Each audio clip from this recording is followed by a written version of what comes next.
राज्यात नागरिकांना नाविन्यपूर्ण परिवहन सेवेच्या सुविधा देण्यासाठी राज्य शासन विविध उपक्रमांची अंमलबजावणी करीत आहे। या अंतर्गत नागरिकांना सुलभ परिवहन सेवा मिळण्यासाठी बाईक टॅक्सीला मंजुरी देण्यात आली आहे। राज्यातील किमान 1 लाख लोकसंख्या असलेल्या शहरांमध्ये आता बाईक टॅक्सी धावणार असून याबाबतच्या धोरणास राज्य मंत्रिमंडळाच्या आज सह्याद्री अतिथीगृह येथे झालेल्या बैठकीत मान्यता देण्यात आली। रस्त्यावरील वाहन संख्या कमी होण्यासाठी खासगी दुचाकी वाहनांसाठी बाईक पुलिंगच्या पर्यायाला सुद्धा शासनाने मान्यता दिली आहे। या वाहनांना मोटार वाहन कायद्याअंतर्गत योग्यता प्रमाणपत्र, विधिग्राह्य परवाना व विमा संरक्षण बंधनकारक असणार आहे। बाईक टॅक्सीच्या प्रवासी भाड्याचे दर हे संबंधित प्रादेशिक परिवहन प्राधिकरणाद्वारे निश्चित करण्यात येतील। या धोरणाअंतर्गत केवळ परिवहन संवर्गातील इलेक्ट्रिक बाईक टॅक्सीच धावणार आहेत।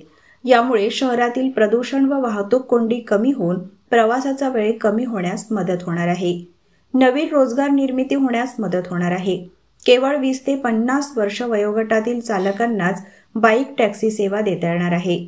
तसेच यामध्ये महिला प्रवाशांना महिला चालकाचा पर्याय निवडण्याची सोय उपलब्ध असणार आहे।